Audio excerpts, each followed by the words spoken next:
Welcome to Sleepy Crimes. I am Anna, your host. Tonight, we drift into the shadows of the Clarence Hiller case. To understand the story that changed the course of American justice, we must first travel back in time to the cooling streets of Chicago. It is the night of September 19th, 1910. Imagine the city as it was then, a place where the rhythmic clip-clop of horse-drawn carriages still echoed against the cobblestones, and the air was thick with the scent of coal smoke and the distant, metallic hum of the burgeoning rail lines. The neighborhood of Washington Heights, nestled on the south side of the city, is settling into a deep, rhythmic slumber. On West 104th Street, the houses stand like silent sentinels under the pale, silver glow of a waning moon. The wind whispers through the turning leaves of the oak trees, a soft, dry rustle that mimics the sound of turning pages in an old book. Everything feels permanent, safe, and encased in the velvet stillness of 2 in the morning. It is a night designed for rest, for deep dreams, and for the quiet security of a locked door. At number 1837 West 104th Street, the Hiller family is fast asleep. Clarence Hiller, a hard-working chief clerk for the freight department of the Chicago, Rock Island, and Pacific Railroad, is a man of habit and care. He has spent the recent days performing the quiet, meditative tasks of home maintenance. Earlier that day, he had been painting the porch railing. We can almost smell it now, the sharp, heavy aroma of fresh white paint, thick and tacky in the humid night air. It is a clean, honest smell, the scent of a house being cared for. The house itself is a structure of wood and glass that breathes with the family inside. Clarence, his wife Mary, and their 4 children are tucked away in their rooms, the floors occasionally creaking as the wood settles into the cooling earth. There is a gas light at the head of the stairs that Mary always leaves burning, a small, flickering yellow flame that acts as a lighthouse in the dark hallway, casting long, dancing shadows across the patterned wallpaper. It is a small comfort, a tiny defiance against the total darkness of the night. But tonight the lighthouse has failed. Mary Hiller wakes with a start, her breath catching in her throat. The room is too dark. She looks toward the door and realizes the gas light in the hallway is out. The silence in the house has changed. It is no longer the peaceful quiet of sleep, but a heavy, expectant tension. In the room nearby, their 15-year-old daughter, Florence, stirs. She feels a weight at the foot of her bed, a subtle shift in the mattress as if someone has sat down.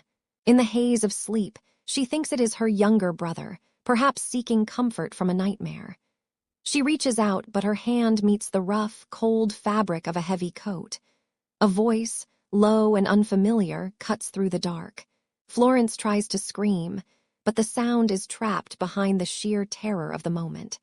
The intruder moves with a chilling, predatory calmness. Down the hall, Mary has already nudged Clarence. She whispers that the light is out, that something is wrong. Clarence, a man used to the orderly world of railroad schedules and ledgers, does not hesitate. He rises, his bare feet meeting the cold wooden floor with a soft patter, and steps out into the abyss of the hallway. The confrontation happens at the top of the stairs, a place where the shadows are thickest. Clarence sees the outline of a man, a stranger standing where no stranger should be. There are no words exchanged, only the sudden, violent surge of adrenaline. Clarence lunges, his fingers gripping the intruder's clothing. They grapple, their breaths coming in ragged, desperate gasps that tear through the silence of the house. The struggle is visceral. The smell of the intruder's damp coat mixes with the lingering scent of tobacco and the sharp tang of the fresh paint from downstairs. They are 2 shadows locked in a dance of life and death. They reach the edge of the staircase, and for a moment, they seem to hover in the air before gravity takes hold. They tumble down the wooden steps, a thundering cascade of limbs and heavy impacts that echoes like a landslide through the narrow corridors. Each stair they hit sounds like a drumbeat, marking the seconds of a tragedy in motion. They land in a heap at the bottom of the flight, near the front door, the air knocked out of them, the house now alive with the terrified screams of Mary and the children upstairs. In the wreckage at the foot of the stairs, the intruder finds his leverage. A flash of silver metal catches what little light remains. 3 gunshots ring out in rapid succession, sharp, deafening cracks that pierce the night and shatter the windows of the soul. The smell of gunpowder, sulphurous and hot, instantly replaces the scent of the fresh paint.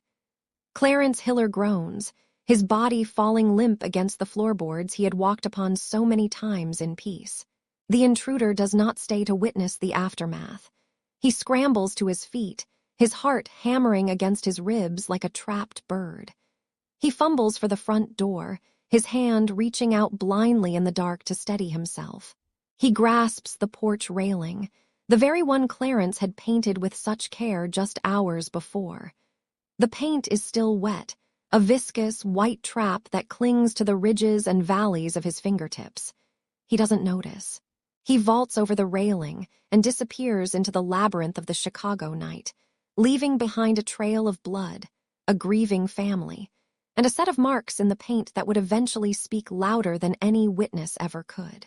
The street returns to a terrible, ringing silence, broken only by the sound of a distant train whistle, crying out for a man who will never again answer its call. The echoes of the 3 gunshots did not simply vanish. They seemed to settle into the very floorboards and the cold, damp Chicago air, vibrating through the wood of the Hiller home long after the smoke had begun to thin. Outside, the world remained oblivious for a few fleeting heartbeats, the quiet of the night pressing against the windows like a physical weight, heavy and unyielding. The intruder moved with a frantic, desperate grace, a dark silhouette detaching itself from the chaos of the hallway and spilling out into the thick darkness of the yard. He felt the rough, splintered texture of the wooden porch railing under his palm as he vaulted over it, his skin pressing firmly into the white paint that was still tacky and fresh from a recent coat. He was unaware that the lead-based pigment was recording the unique patterns of his skin, capturing the silent testimony of his presence. Every ridge, every whorl, and every arch was being pressed into the paint, leaving behind a signature that would outlast his flight. The night air was sharp and biting, carrying the scent of damp earth and the metallic, industrial tang of the nearby railway tracks. He vanished into the labyrinth of the city, his breath coming in ragged, shallow gasps that clouded in the chilled atmosphere of that early morning on September 19th, 1910. A half-mile away, the city of Chicago hummed with a different kind of life, a low, electric vibration that never truly slept. Near the intersection of 35th Street and Vincennes Avenue, the streetcar tracks gleamed like polished silver ribbons under the flickering, amber glow of the gas lamps. The world here was a study in stark shadows and sharp geometry, the long reaches of the street lamps casting distorted shapes across the cobblestones.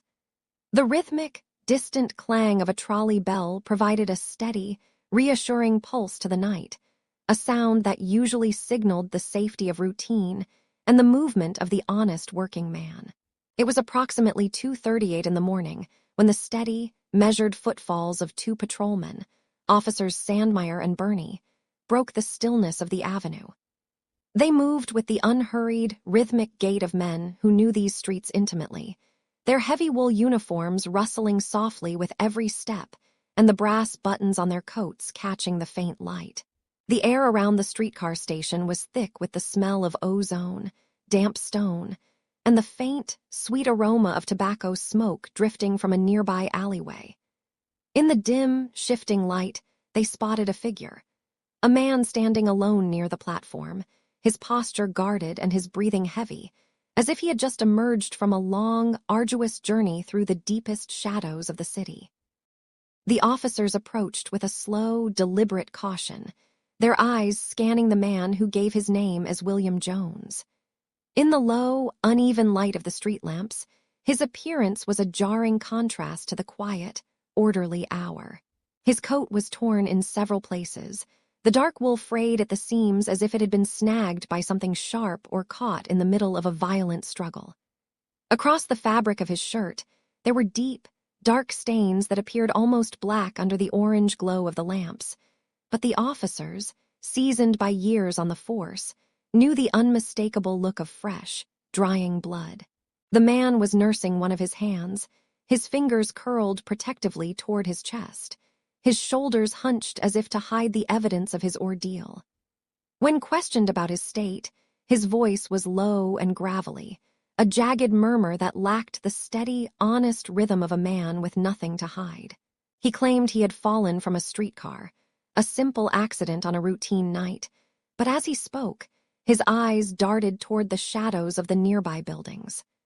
The officers noticed the way he shifted his weight, a subtle, pained limp that suggested his injuries were far more significant than a mere tumble from a moving trolley. The atmosphere grew heavy with suspicion, the silence between his hesitant words filled only by the distant, lonely whistle of a freight train passing through the South Side. With a practiced, professional efficiency, the officers began their search, their gloved hands moving over the rough fabric of the man's clothing. They could feel the tension in his muscles as they patted down the pockets and the lining of his coat. Tucked away within the folds of his garment, they discovered the source of the faint, metallic scent that hung about him, a .38 caliber revolver. The steel of the weapon still held a faint, residual warmth, a lingering heat that spoke of a very recent discharge. When the officer swung the cylinder open, 3 empty brass cartridges tumbled out into his palm, clicking together with a hollow, haunting sound that echoed against the silent buildings. Each empty shell represented a moment of violence that had occurred just 13 minutes prior, a cold confirmation of the shots heard in the distance. But the evidence did not stop with the weapon. As they examined him further, they found fine grains of pale sand clinging to his clothing and tucked into the crevices of his shoes. It was a specific, fine grit, identical to the sand found scattered across the bed of the Hiller's young daughter, a physical link to the very heart of the crime scene. The weight of these discoveries settled over the intersection, a grim realization dawning in the cool morning air as the officers realized the man they had stopped was no mere accident victim. The walk to the police station was a long, silent procession through the awakening city, the sound of their boots the only disturbance in the pre-dawn quiet. The man, whose true identity as Thomas Jennings would soon be revealed, moved between the officers with his head bowed against the strengthening breeze. He had been paroled from the state prison in Joliet only 6 weeks earlier, on August 3, 1910, and the freedom he had so recently regained was now dissolving like the morning mist over the lake. Back at the Hiller residence, the investigators were already beginning the painstaking process of documenting the scene, unaware that the most vital evidence had already been secured. They would soon discover the fresh paint on the railing and the 3 distinct fingerprints of the left hand that acted as a bridge between the blood-soaked hallway and the man now sitting in a cold, dimly lit cell. Every detail was beginning to align with a terrifying precision. The caliber of the gun, the heat of the barrel, the sand in the shoes, and the physical wounds that told a story of a desperate, fatal struggle at the foot of the stairs. As the first light of dawn began to gray the horizon, the man in the shadows found himself caught in a web of physical evidence that would soon change the course of American justice forever, marking the beginning of a new era in the science of forensic identification. The morning sun of September 19, 1910, rose with a heavy, golden lethargy over the neighborhood of Morgan Park. The air was thick with the scent of damp earth and the cooling transition of late summer into autumn. As the police returned to the Hiller residence at 1837 West 104th Street, the house stood in a state of arrested motion. It was a modest, 2-story structure that yesterday had been a sanctuary of domestic routine, but now it was a silent witness draped in long, stretching shadows. The detectives, led by Captain Michael Evans, moved with a quiet, practiced caution across the yard. Their boots crunched softly against the cooling grass, a rhythmic sound that seemed to underscore the profound stillness of the street. Inside, the family was shattered, but outside, the architecture of the home held a secret that was waiting to be read. The light was still low, casting an amber glow that caught the fine particles of dust dancing in the air, creating a dreamlike haze that masked the grim reality of the investigation. Captain Evans and his son, William, focused their attention on the rear of the house, where the intruder had likely made his desperate escape. They stepped onto the back porch, their movements slow and deliberate. It was here that they encountered a detail so mundane it had almost been overlooked in the initial chaos. Just the afternoon before, Clarence Hiller had spent hours carefully applying a fresh coat of white paint to the wooden porch railing. He had likely taken pride in the work, smoothing the thick, glossy liquid over the grain of the wood, ensuring every inch was protected against the coming winter. Now, that paint remained in a state of semi-liquid suspension. It was tacky to the touch, a viscous, white skin that had not yet fully hardened in the humid night air. The smell of the paint was sharp and chemical, cutting through the sweetness of the morning garden, a lingering reminder of a man's final, simple chore. It was a surface designed to be beautiful, yet it had inadvertently become a trap, a temporary mirror of the flesh that had brushed against it. As Michael Evans leaned closer, the low-angled sunlight struck the railing at just the right trajectory. He adjusted his spectacles, his breath hitching slightly as he noticed a disturbance in the smooth, white finish. There, near the top of the rail where someone would naturally reach to steady themselves while vaulting over the side, were 4 distinct impressions. They were not smears or blurred smudges of accidental contact. They were deep, precise indentations in the drying medium. The captain felt a surge of professional electricity. He signaled for his son to bring the lantern closer, though the natural light was already doing the work of revelation. In the soft, malleable paint, the ridges and whorls of a human hand had been perfectly preserved. It was as if the killer had signed the house itself, leaving a physical echo of his presence embedded in the very fabric of the home. These were plastic prints, a 3-dimensional casting of identity that no amount of scrubbing or denial could easily erase from the wood. The detectives stood in silence for a moment, staring at the 4 marks. They could see the delicate lines where the skin had pressed down, displacing the white liquid and creating a negative image of a left hand. In 1910, the science of dactyloscopy was still a burgeoning frontier in the United States, a whisper of a promise that a man could be known by the tips of his fingers.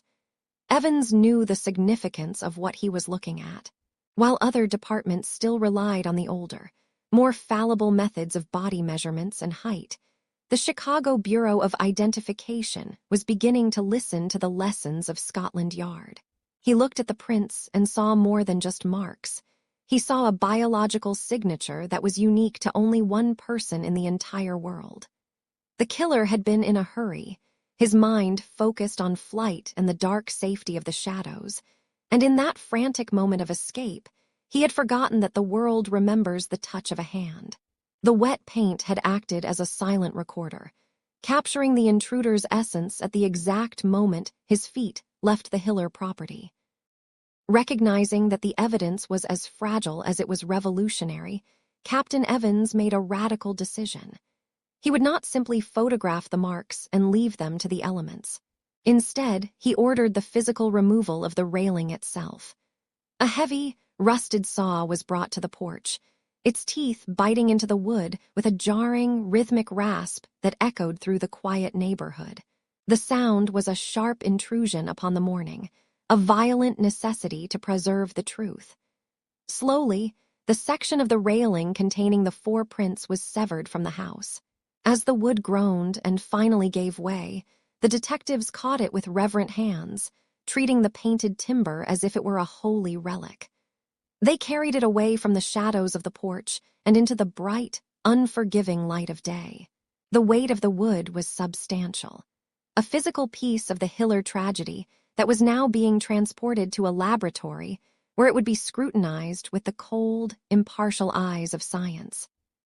Back at the station, the railing was placed under the harsh glare of electric lights. The white paint continued to dry, slowly locking the impressions into a permanent, stony state. The detectives compared the ridges in the paint to the ink-stained cards of known criminals, their eyes scanning for the minute intersections and bifurcations that define a human life. They were looking for a match for the man they had pulled from the darkness earlier that night, the man with the bloodied coat and the empty revolver. The intersection of Clarence Hiller's final act of home improvement and the killer's path of flight had created a forensic intersection that would change the course of American law forever. Every loop and every arch in that drying paint told a story of a struggle, a fall, and a final, desperate leap into the night. As the city of Chicago began its workday, unaware of the history being made in a small precinct room, the 4 fingerprints on the freshly painted rail stood as a silent, unwavering accusation against the man who thought he had vanished into the morning mist.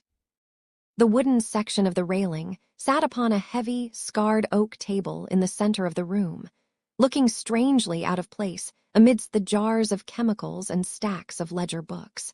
Captain Michael Evans leaned over it, his breath hitching slightly as the yellowed light of the electric bulbs caught the ridges of the 4 impressions captured in the drying white lead paint.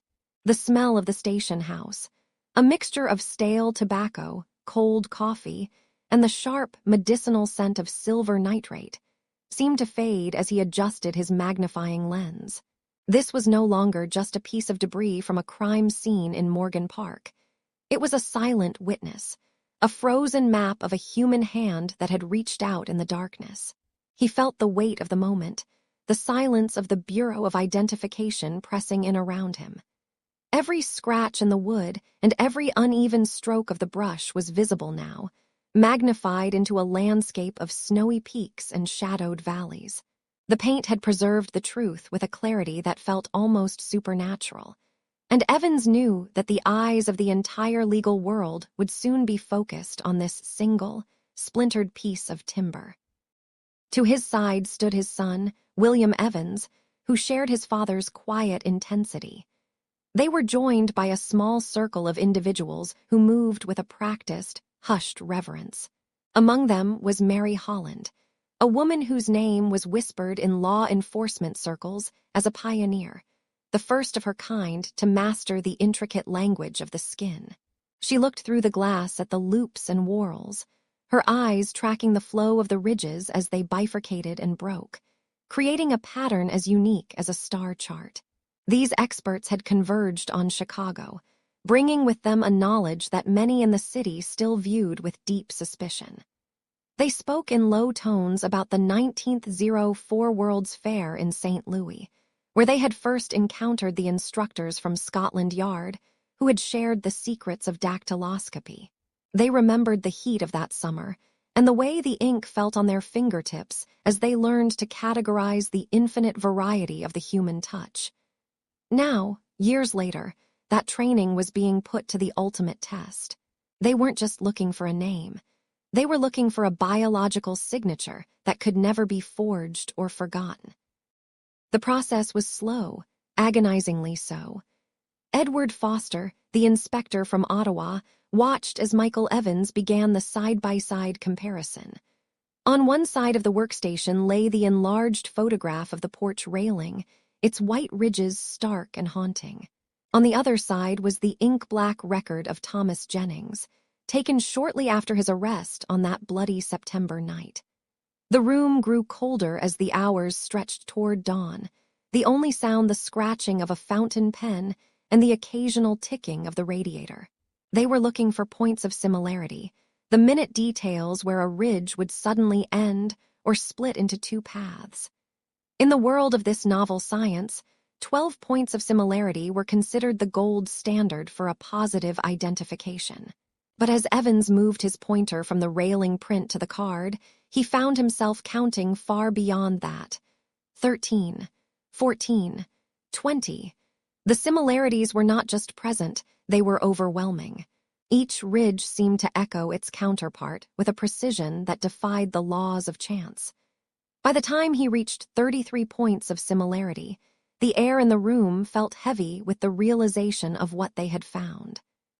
They discussed the history of the craft, tracing its roots back to the 1880s and the observations of men like Henry Faulds and Francis Galton. They spoke of the way a child's prints remain unchanged through the decades, growing in size but never in pattern, a permanent mark of identity that survives from the womb to the grave. To these four experts, the science was as solid as the masonry of the building around them. Yet, they knew the battle ahead. The American legal system was a fortress of tradition, built on the spoken word of witnesses and the physical evidence of blood and steel. To present a pattern of ridges as proof of murder was to ask a jury to believe in the invisible, to trust in a mathematics of the flesh that they could barely understand. They imagined the defense attorneys waiting in the shadows, sharpening their arguments, ready to call this new method a fluke, a parlor trick, or a dangerous fantasy. Mary Holland adjusted her glasses, her gaze fixed on the 33rd point of similarity, a tiny island in a sea of ink. It was a small thing, nearly invisible to the naked eye, but in this room it was a mountain of evidence. The light began to gray at the windows, signaling the arrival of a new day in Chicago. The experts began to prepare their exhibits, the large, blown-up photographs that would be wheeled into the courtroom of Judge Marcus Kavanaugh. They knew they would have to explain the very essence of a fingerprint to 12 men who had likely never given their own hands a second thought. They would have to describe the delta, the core, and the bridge, turning the biology of the fingertip into a map that led directly to the Hiller House on 1837 West 104th Street. They felt the weight of the precedent they were about to set. If they succeeded, the world of detection would change forever. The shadows of the past, where a criminal could vanish by simply changing his name or shaving his beard, were retreating. In their place was a new era of certainty, one where a man carried his history on the very tips of his fingers. As they carefully filed the papers and covered the railing with a protective cloth, the quiet of the lab felt like the calm before a storm. The science was ready. The experts were certain. But the fate of Thomas Jennings would soon rest in the hands of a public that was not yet ready to believe in the impossible. The last thing Michael Evans did before leaving the room was to take one final look at the railing. Under the dimming electric light, the four prints seemed to pulse with a life of their own, a ghostly white reminder of the struggle that had occurred in the dark. He thought of Clarence Hiller, a man who had died defending his home, and how his last act of maintenance, the simple painting of a porch rail, had inadvertently captured his killer. The irony was not lost on him. The wet paint, intended to beautify and protect, had instead become a trap, a sticky web that had snared a predator. He turned off the lamp, plunging the room into a deep, velvet darkness, leaving the silent evidence to wait for its day in court. The novel science was no longer a theory written in European journals or a demonstration at a world fair. It was a cold, hard fact resting on a wooden table, a signature written in white lead that no amount of denial could ever erase. The courtroom was a vast, echoing chamber of shadows and heavy timber, where the air tasted of old paper and the lingering chill of a Chicago winter. It was here, in the early months of 1911, that the four prints found on the railing would finally be brought into the light of the law. The transition from the Hiller House to the grandeur of the criminal court building felt like a crossing into another world. Yet the weight of the evidence remained as heavy as the day it was first discovered. The gallery was packed with spectators, their breaths forming small, invisible clouds in the cool interior, while the jurors sat in stiff, upright rows, their faces etched with a mixture of curiosity and unease. At the defense table, Thomas Jennings sat with a stillness that was almost unnatural, his gaze fixed on the floorboards as if he could feel the invisible patterns of his own skin, becoming a net from which he could not escape.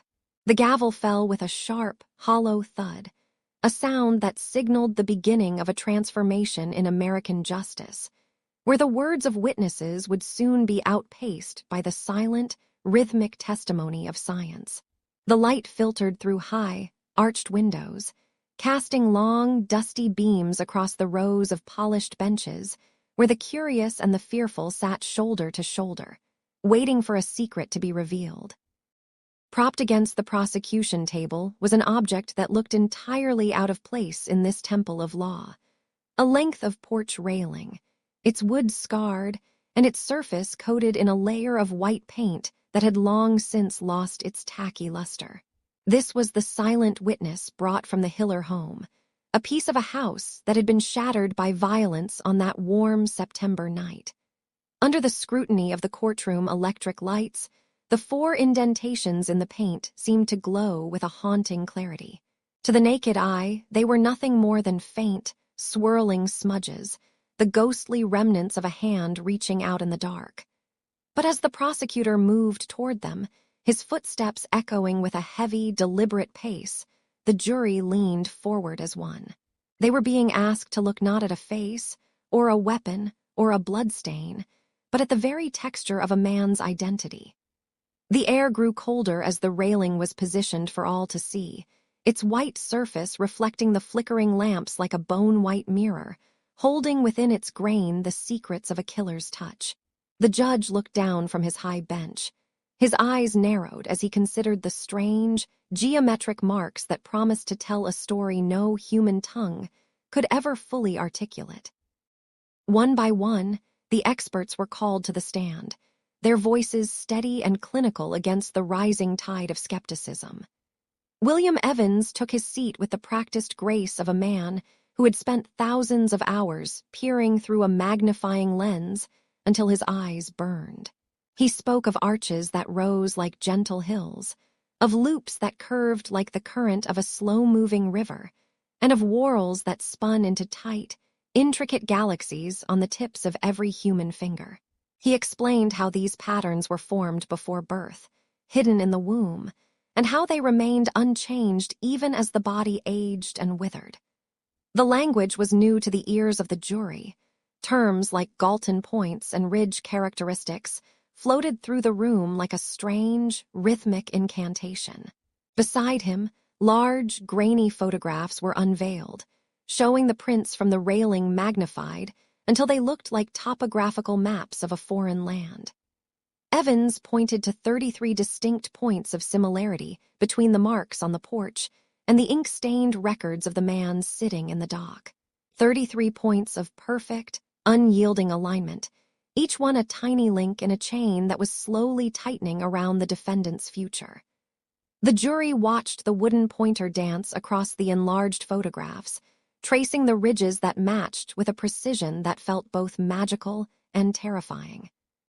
The entrance of Mary Holland brought a different kind of hush to the proceedings. In a room dominated by dark suits and stern men, she stood as a figure of quiet, formidable intellect, her presence a testament to a changing world. She had traveled across the ocean to study the mysteries of the human hand at Scotland Yard, and her knowledge was as sharp as a Victorian razor. When she spoke, her voice was a soft, melodic contrast to the booming oratory of the lawyers, yet it carried an authority that commanded total silence. She described the science of the Henry system with a clarity that made the complex seem simple, her eyes never wavering as she looked toward the jury. She spoke of the thousands of hands she had examined, of the endless variety of the human skin, and how, in all her years of study, she had never found 2 souls who shared the same mark. To her, the fingerprints were not just evidence. They were a divine signature, an invisible seal of the self that no man could ever truly erase. The defense watched her with a mixture of confusion and growing alarm, realizing that their traditional methods of cross-examination were failing against the steady, rhythmic logic of her testimony. She moved through the technical details with a grace that suggested the fingerprints were a language she had spoken since childhood, a code that she alone could translate for the 12 men who held a life in their hands. The tension finally broke when the defense attorney, a man named Anderson, rose with a flourish of his robes and a mocking smile.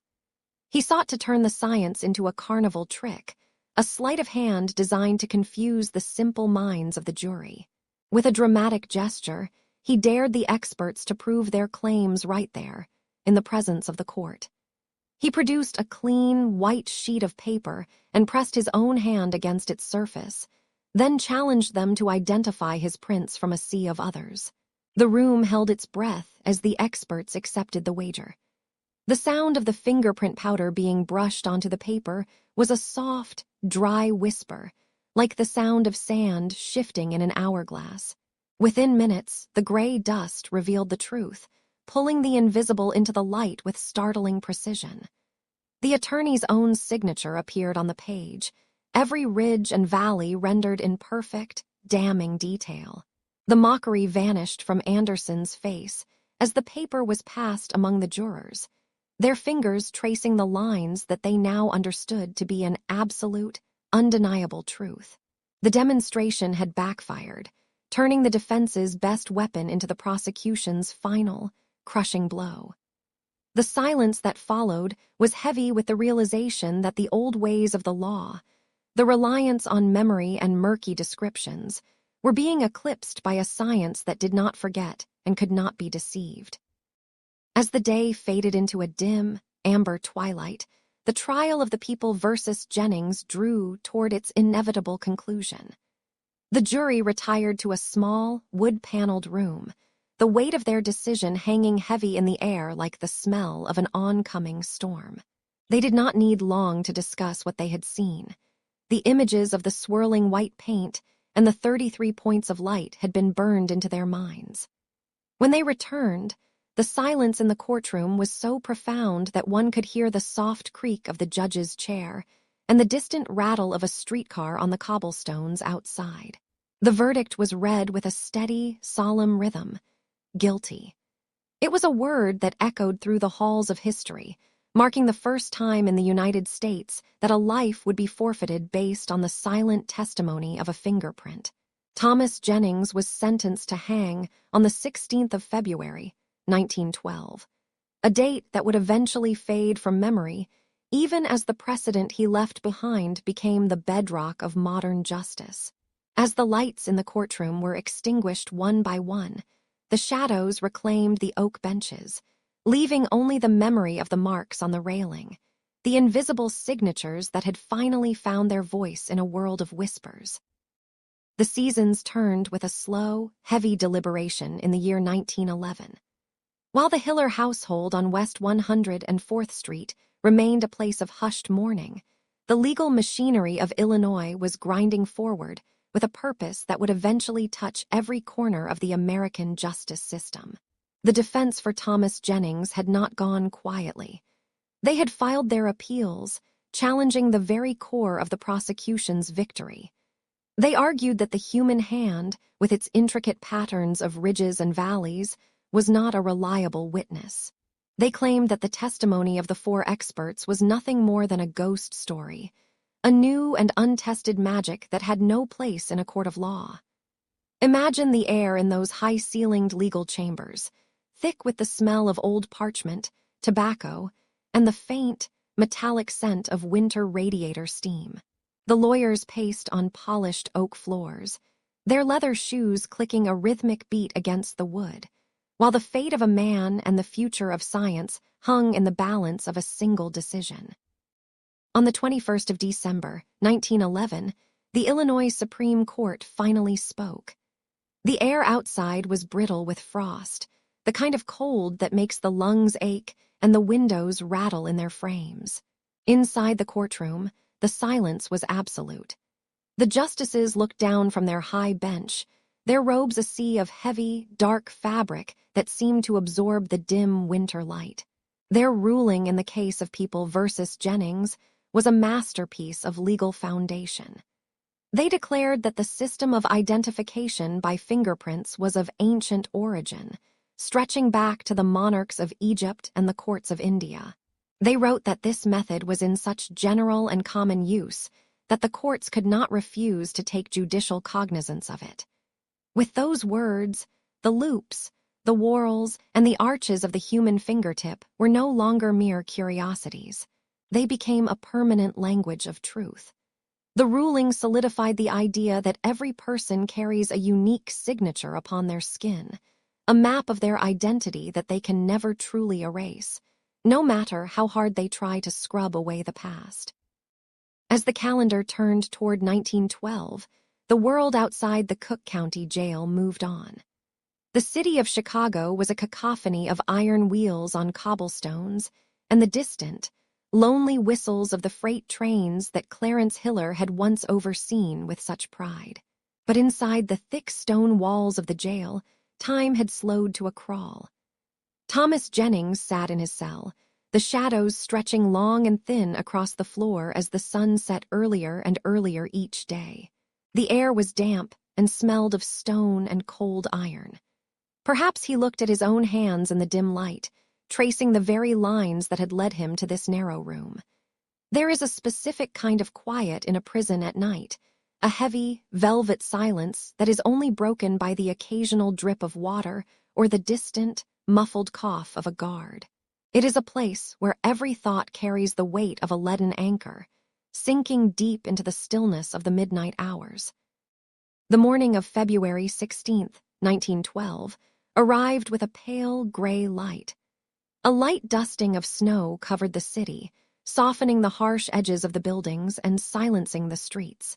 It was on this day that the sentence of the court was to be carried out. The walk from the cell to the gallows was short, but it must have felt like a journey of many miles.